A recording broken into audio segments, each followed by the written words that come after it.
নিঃস্বার্থ ভালোবাসাটা শুধু একতরফায় হয়। এটাই সত্যি। নিঃস্বার্থভাবে ছেলেকে কেউ ভালোবাসতে পারে না, তার নিজের বাবা মাও না।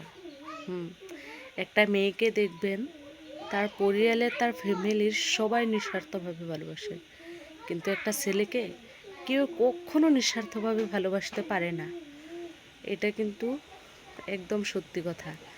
দেখবেন তো একটা ছেলেকে একটা বস্তু দিয়ে, একটা জিনিস দিয়ে, বা একটা ছেলের বউকে একটা জিনিস দিয়ে ফেরত নেওয়াটা কিন্তু খুব সহজ, কিন্তু মেয়েকে কেউ একটা জিনিস দিয়ে কখনো ফেরত নেয় না, তার বাবা মা তো কখনোই না।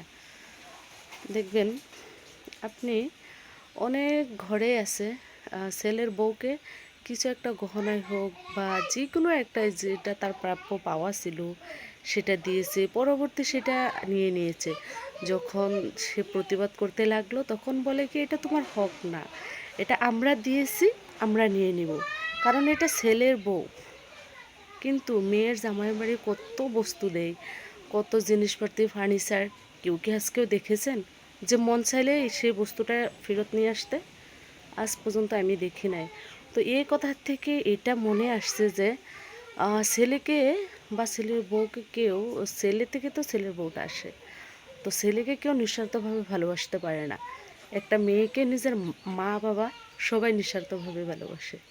ছেলেকে অন্যরা ভালোবাসবে পরের কথা, নিজের মা বাবাই তো নিঃস্বার্থভাবে ভালোবাসতে পারে না।